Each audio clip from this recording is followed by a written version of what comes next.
Aim right, achieve big at KR Mangalam University.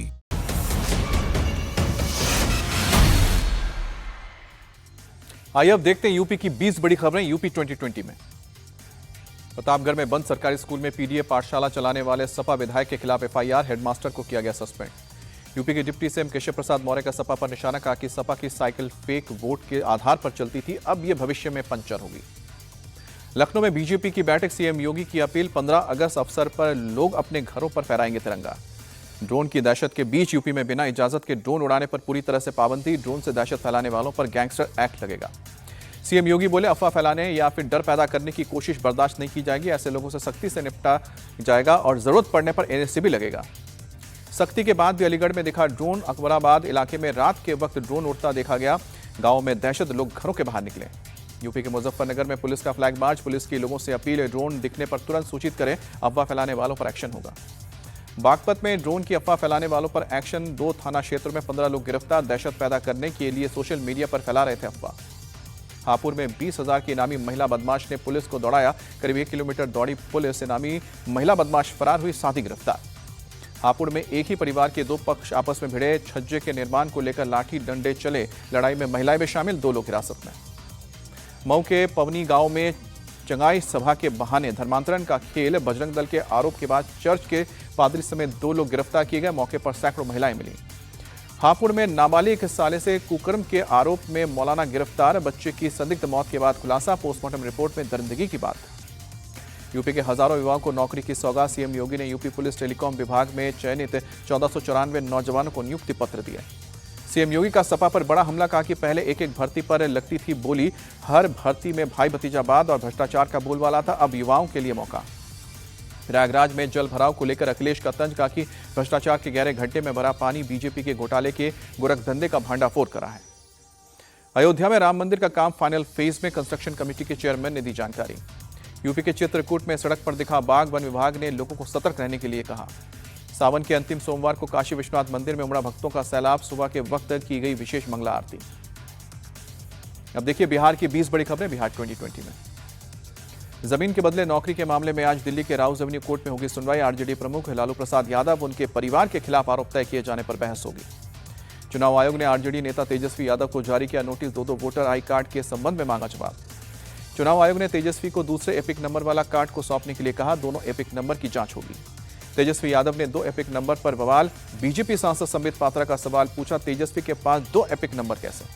तेजस्वी की बहन रोहिणी आचार्य ने चुनाव आयोग की खामियों को किया उजागर, वोटर लिस्ट पोस्ट कर लिखा, दीघा विधानसभा के 107 नंबर मकान में तिवारी, सिन्हा, अंसारी, पासवान, मुस्तफा, यादव सब साथ। वोटर लिस्ट में नाम जोड़ने के लिए या फिर नाम कटने पर 941 वोटर्स ने दी जानकारी, चुनाव आयोग ने लिया संज्ञान।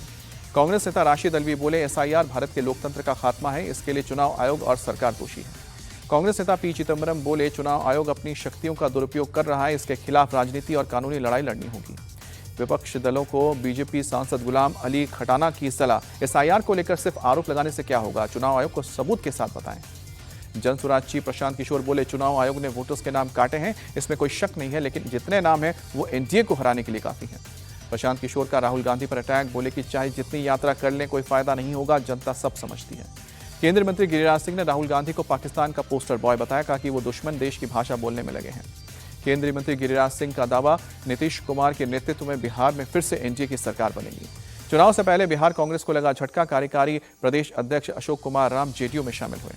कांग्रेस प्रवक्ता प्रेमचंद्र मिश्रा बोले, अशोक राम घोर अवसरवादी नेता है, उनका कांग्रेस से जाना शुभ संकेत है। लगातार हो रही बारिश के बीच एक्शन मोड में मुख्यमंत्री नीतीश कुमार आपदा प्रबंधन की तैयारियों का जायजा लिया। बिहार के रोहतास में थार ने 4 लोगों को रौंदा, एक महिला की मौके पर मौत। पटना में 2 नाबालिगों की हत्या के मामले में चौंकाने वाला खुलासा हुआ। पटना पुलिस के मुताबिक आरोपी शुभम ने एक तरफा प्यार में नाबालिग की जान ली। दोनों मुख्य आरोपी की गिरफ्तारी के बाद एसएसपी बोले, लड़की के इनकार करने पर शुभम ने की हत्या की साजिश रची थी। मर्डर के बाद सबूत मिटाने के लिए शवों को जलाया। किसान अवतार में दिखे लालू यादव के बड़े बेटे तेज प्रताप, आरा के शाहपुर में जनसंवाद यात्रा के दौरान महिलाओं के साथ धान की रोपाई की। अब देखिए राज्य की 20 बड़ी खबरें राज्य 2020 में। आज से दिल्ली विधानसभा का मानसून सत्र होगा शुरू, पेपरलेस होंगे सभी काम। असेंबली हॉल में सीएम रेखा समेत कई विधायकों की दी गई है ट्रेनिंग। सीएम रेखा गुप्ता बोली कि दिल्ली विधानसभा 20वां पेपरलेस विधानसभा बना है। पीएम मोदी हमेशा टेक्नोलॉजी और ग्रीन एनर्जी को बढ़ावा देते हैं। पश्चिम बंगाल की सीएम ममता बनर्जी ने दिल्ली पुलिस पर बांग्ला को बांग्लादेशी भाषा बनाने का आरोप लगाया, माफी मांगने के लिए कहा। बीजेपी नेता अमित मालवीय ने ममता के बयान को शर्मनाक बताया, कहा कि घुसपैठियों के खिलाफ वैध कार्रवाई का बचाव भाषा को हथियार बनाकर कर रही है ममता। छत्तीसगढ़ के पूर्व सीएम भूपेश बघेल और उनके बेटे चैतन्य बघेल की तरफ से दाखिल याचिका पर आज सुप्रीम कोर्ट में सुनवाई। सीबीआई और ईडी की जांच को दी गई है चुनौती। एमएनएस प्रमुख राज ठाकरे के खिलाफ दायर याचिका पर भी आज सुप्रीम कोर्ट में होगी सुनवाई। उत्तर भारतीयों के खिलाफ हेट स्पीच और हिंसा भड़काने का आरोप। ओडिशा की डिप्टी सीएम प्रावती परिदा ने मृतक लड़की के पार्थिव शरीर को श्रद्धांजलि दी। 19 जुलाई को बदमाशों ने आग के हवाले किया। आज सुबह 10 बजे से 72 घंटे तक बीआरएस नेता करेंगे भूख हड़ताल। तेलंगाना सरकार से ओबीसी को 42% आरक्षण वाले विधेयक को पारित करने की मांग। मालेगांव धमाके में बरी होने के बाद पहली बार भोपाल पहुंची साध्वी प्रज्ञा। घर पहुंचने पर समर्थकों ने जोरदार स्वागत किया। इंडिया टीवी से साध्वी प्रज्ञा बोली, मुझ पर मोदी, योगी और मोहन भागवत का नाम लेने का दबाव बनाया गया। भगवा आतंकवाद कांग्रेस पार्टी का षड्यंत्र। मालेगांव फैसले के बाद कर्नल पुरोहित भी पहली बार पुणे में अपने घर पहुंचे। सोसाइटी परिसर में स्थित हनुमान मंदिर में पत्नी के साथ पूजा की। एनसीपी शरद गुट के नेता जितेंद्र आव्हाड के बयान पर शिवसेना नेता साइना एनसी बोली, सनातन धर्म को अपमानित करना विपक्ष की आदत। पीडीपी चीफ महबूबा मुफ्ती बोली, national conference pro Jammu Kashmir नहीं बल्कि प्रो पावर है। सीएम हेमंता ने राहुल गांधी को पाकिस्तान और बांग्लादेश के मुसलमानों का नेता बताया, कहा कि असम की महिला प्रियंका वाड्रा से हर मापदंड में बेहतर है। कोलकाता में एक शख्स का लटकता हुआ शव बरामद। इलाके में मची सनसनी। मृतक का नाम दिलीप कुमार साहा। मृतक के परिवार वालों का दावा, 1972 में बांग्लादेश से भारत आया था। शख्स एनआरसी के डर से आत्महत्या करने का आरोप लगा। श्रीनगर एयरपोर्ट पर सेना के अधिकारी ने फ्लाइट के स्टाफ को बुरी तरह से पीटा। एक्स्ट्रा लगेज के लिए पेमेंट को लेकर विवाद हुआ था। एमपी के सतना में एक स्कूल का प्रिंसिपल अरेस्ट हुआ। महिला टीचर के शारीरिक शोषण का आरोप लगा। सतना में 5 बदमाशों ने व्यापारी के घर के बाहर फायरिंग की। सीसीटीवी के आधार पर आरोपी की तलाश। पंजाब सीमा पर ड्रग तस्करों पर बीएसएफ का एक्शन। हेरोइन के साथ 2 ड्रग तस्कर गिरफ्तार हुए। अब देखते हैं मौसम की 20 बड़ी खबरें। प्रयागराज के निचले इलाकों में भीषण जलभराव। घरों में फंसे लोगों को एनडीआरएफ की टीम ने बचाया। कई इलाकों में कमर के ऊपर तक भरा पानी। एनडीआरएफ की टीम चला रही है रेस्क्यू ऑपरेशन। प्रयागराज में बाढ़ प्रभावित इलाकों में फंसे लोगों की मदद के लिए जुटी है एनडीआरएफ। खाने पीने का सामान भी पहुंचाया। चंदौली में बाढ़ जैसे हालात। भारी बारिश के बाद गंगा का पानी रिहायशी इलाकों में घुसने से बड़ी परेशानी। प्रशासन ने अलर्ट जारी करते हुए लोगों से सतर्क रहने के लिए कहा। पूरे हालात पर अधिकारियों की नजर। वाराणसी में गंगा और वरुणा नदी का पानी रिहायशी इलाकों में घुसा। प्रशासन की तरफ से लोगों को सुरक्षित जगहों पर पहुंचाया जा रहा है। बलिया में भी उफान पर गंगा नदी। भारी बारिश के कारण जलस्तर खतरे के निशान के पार। गांव की सड़कों पर नाव आवाजाही का सहारा बना। पंजाब में भी सैलाबी आफत। होशियारपुर में उफनते सैलाब को पार करने के चक्कर में कार सवार दूर तक बहा। वक्त रहते कार से कूदकर जान बचाई।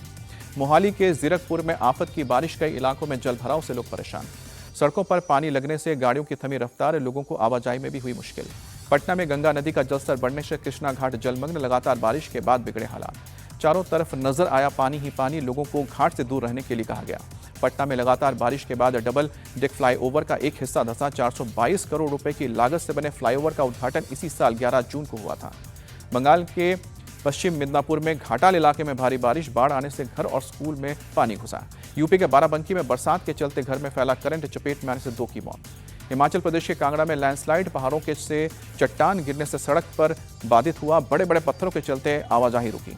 नागपुर में उफनते सैलाब को पार करना महंगा पड़ा। भारी भरकम स्कॉर्पियो कार पानी के तेज बहाव में फंसी। दिल्ली में उफान पर यमुना नदी जलस्तर डेंजर मार्क के करीब पहुंचा। निचले इलाकों में बाढ़ का अलर्ट जारी। तमिलनाडु में भी भारी बारिश का सितम। पुदुकोट्टई शहर की सड़कें डूबी। आवाजाही में परेशानी।